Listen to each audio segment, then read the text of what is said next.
keep your thoughts and prayers to yourself. Find out exactly what I mean on this segment of the Gig Geezer.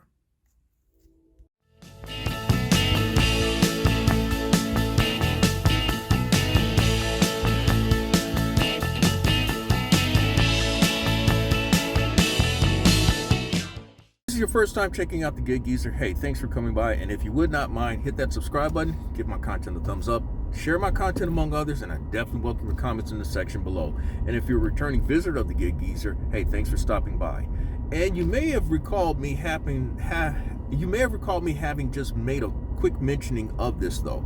But now, as a parent, while my daughter was in school, I was a very frequent presence throughout my daughter's primary and secondary years. What I mean is throughout her elementary school, junior high, and then high school years, and even more so in high school because of just the way things had evolved for her.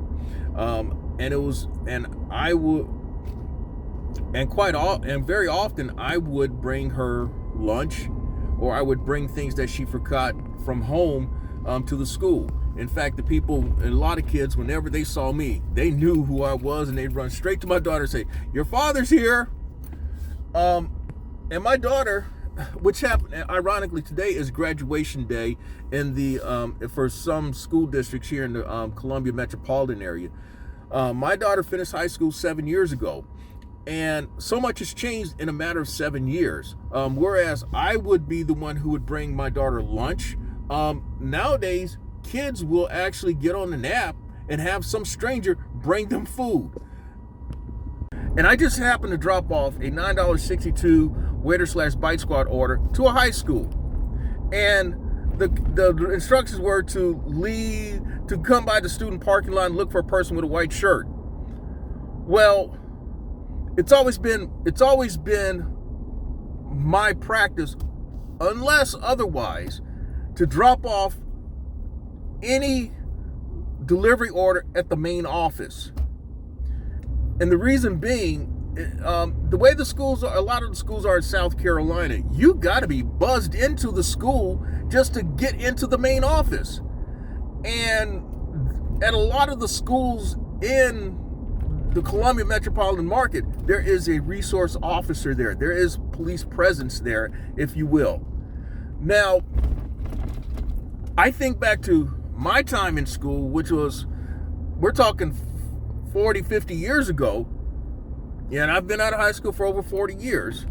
I've been out of junior high for over 45 years now.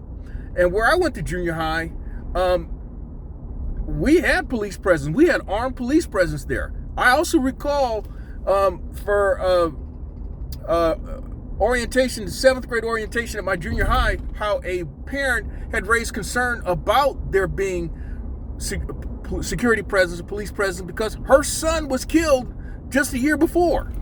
Now, this is 50 years ago where I went to school. You didn't hear about, this was not a widespread discussion then. And you did not hear about school resource officers back then. It was only in the hood that you heard things like this. Their metal detector technology had not gotten to a point to where it is now. But I recall there were some fights in which the school resource officers, what they use today, or the security guards, as what we call them back then, responded to the scene. And I saw the pistols that were in their holsters. So I know what I'm talking about on that regard. But moving forward on this bit of a discussion, the kid requested that I go by the student parking lot and hand them off the order. I dropped off the order at the main office, which is where I thought I should drop it. Doesn't matter if it's an instructor or whatever. Drop it off at I believe that you should drop it off at the main office, particularly during school hours. For some reason, particularly is a tongue twister for me today. That protects you, that protects them, and you're able to keep on going without any issue. At least that's in my judgment. Now, as it turned out, I did not know the person whom I was dropping off to was a student, but the lady did say, yes, this is a student, and this student will be chastised when he comes here to this main office. Now, drivers, gig hustlers, be careful when it comes to orders to schools. A lot of times I did not recognize that address as being a high school. Oftentimes, if I know the address or if I can tell based on the map that it's going to a school, I will avoid it at just about all costs because, number one, school orders don't pay. This one happens to pay. This one happened to pay decently, but most school orders don't pay. And number two, they're a hassle because you drive, at least in South Carolina, the parking lots are a maze. They are literally a rat maze to navigate through. And then it's just the protocols of getting the items to the main office. I mean, I'm old enough to say, hey, look, when it came to schools back then, parents would show up. I mean, you just walked into the school. You didn't hear people coming in with semi-automatic rifles and shooting down people too, killing teachers, killing students. Not just. I'm talking about elementary age school kids now. But you did not hear about those type of things. You did not hear about murder, suicide. You did not hear about police responding to emergencies that required them having to shoot somebody as well. You just didn't hear about those things back then. They didn't occur. All you heard about, the worst thing you heard was, yes, if a student got killed on campus because of a gang fight. Of course, there were the other things, you'd hear about. Eventually, you start hearing about kids being stabbed on campus and all. But really, the worst thing was you got into a fight, and you didn't hear about weapons. Most times, over 9 out of 10 times, the fights were actual fist fights, and you went on about your business. At least that was the way it was for me. And I had more than my share of fist fights when I was in school. But again, back to the gig work. Use good judgment when making deliveries on school campuses. If possible, try to avoid them if at all costs. If you just happen to make one like I did and you just did not recognize the address, okay. But if you recognize the address or you recognize the location on the map, pass, man. It's just not worth the hassle. Now, I'm coming at some folk the way I just see things. I've never been afraid of voicing my opinion. This goes all the way back to my days as a newspaper reporter. And let me clarify this by saying voicing opinions. Now, when I wrote opinions, I wrote as a columnist and I spoke my mind. And I had an issue when my newspaper rolled on me with a particular column that I did that pissed off a lot of people. But that goes to show you that they read my work. That's what it means. If they're pissed off, they read your work. But my newspaper rolled on me and did some underhanded stuff that, in my response to them, I told them I had nothing else to say. And I never wrote a column after that point. The stories that I did that pissed off people threatened to sue me, but never sued me because they could not refute the information that I reported because I reported all facts. And the results showed in what I wrote. I will go as far as to say that a couple of stories that I did, at least as a sports reporter, coming out of Spartanburg, South Carolina, which is the last market I worked in, was picked up by the wire services, picked up by ESPN, picked up by USA Today. So that goes to show you how big the stories were. Now, this latest incident in which someone shows up at a school unchecked and kills 19 students and 2 instructors. This comes a week or so after some kid up in Buffalo, New York, guns down about a dozen people. And then there's also, you could go back in time, back to 2012, where someone goes up to a school in Connecticut and kills 20 kids. Then you could talk about the argument. There's the argument by certain assholes, and that's what I'm gonna call them. If you side with them, you're an asshole too. They feel that if there's any gun control regulation, you are denying the Second Amendment right of law-abiding citizens, or you are you are an affront and a threat to the Second Amendment right of law-abiding citizens.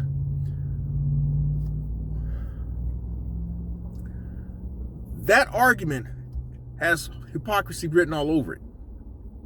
And I'm gonna give you an example of it, and then another example behind it.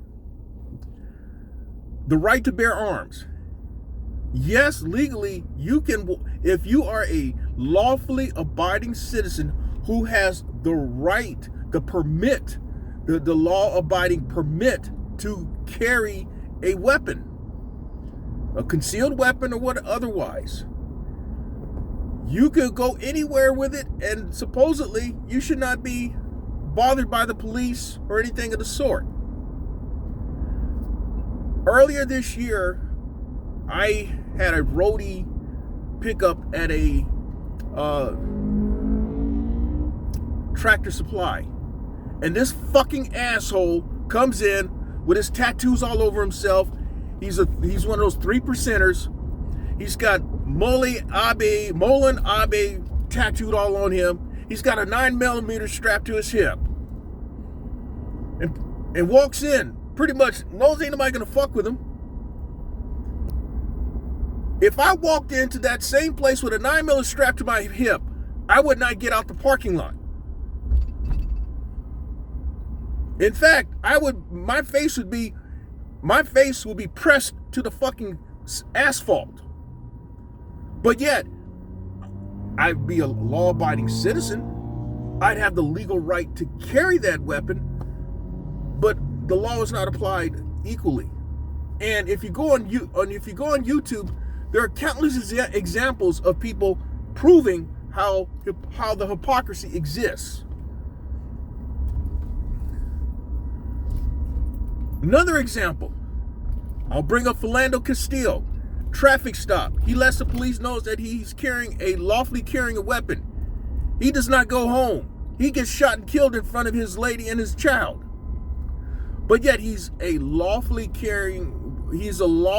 abiding citizen who had a permit to carry the weapon, and the very organization that supposedly should have been arguing on his behalf, you never heard a fucking word from them.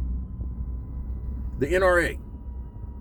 The NRA, in its hypocrisy, the only time the NRA ever argued for gun control was when the Black Panthers 50, 60 years ago, actually almost 60 years ago, appeared en masse with their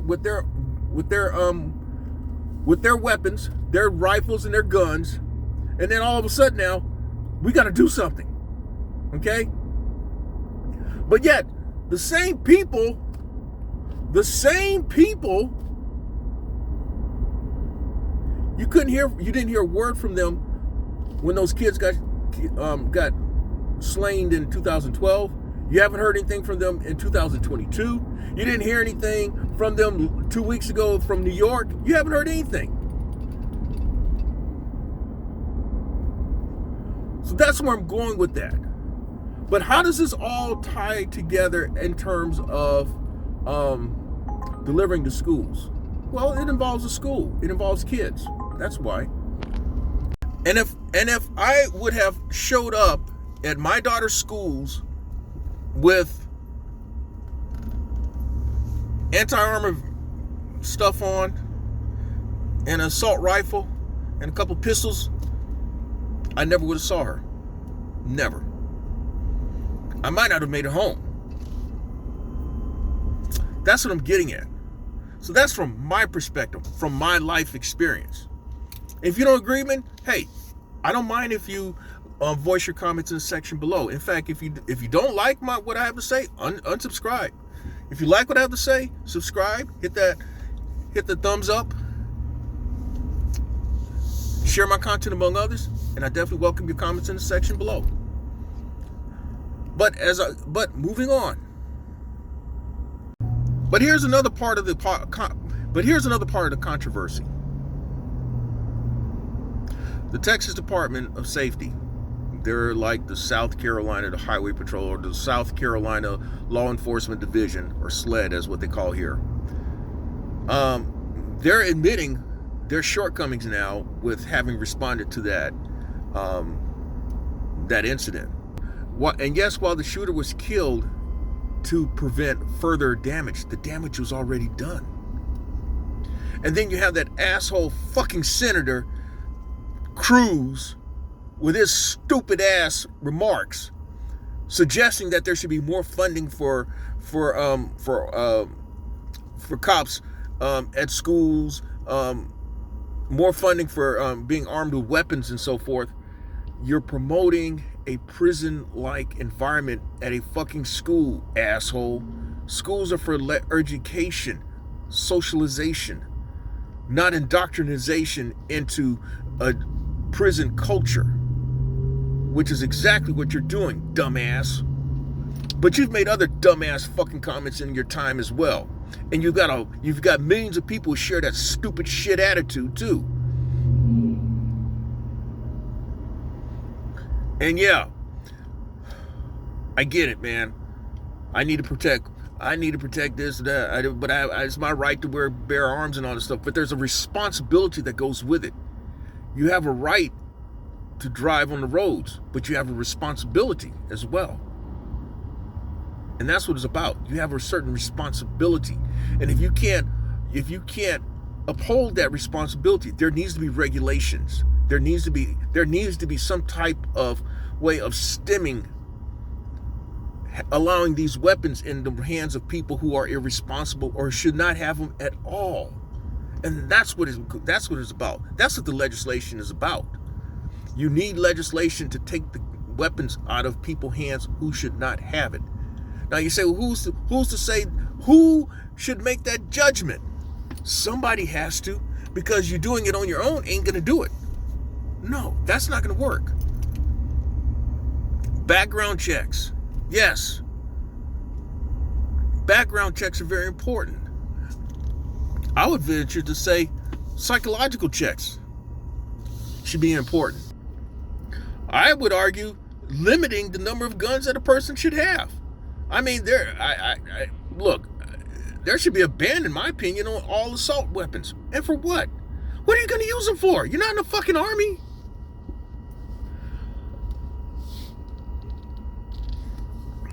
But that's just my opinion. Personally, this issue is just like drugs. Illegal, drugs like crack, whatever is out there now, meth and all. Back in the 1980s, mid-1980s, during the crack epidemic. In fact, where I lived in South Central before I moved back home to Houston, that specific area of South Central, it was not uncommon for undercover police to have people line up against a fence every night. And what I learned real fast was, if you were at the wrong place at the wrong time, you would probably be swept up in that operation. And so what I learned to do real fast was I would walk on the other side of the street, I would walk on the other side of the street until I got to my block, and then I would cross the street and then go home to avoid that. What I'm getting at is you did not see police using batarangs and other weapons of force to bust into people's homes out in the valley, or out in Malibu, or wherever, or in Beverly Hills. You don't see that. You saw that in the hood, okay? And there's the hypocrisy of it. See, the people in the hood, they were the ones getting sent to prison. And the people in the valley, people in Malibu, people in Beverly Hills, they're the ones that were the suppliers. But you never saw them.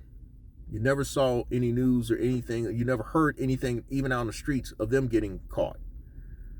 But the average poor person, the person in the hood, it was an everyday occurrence.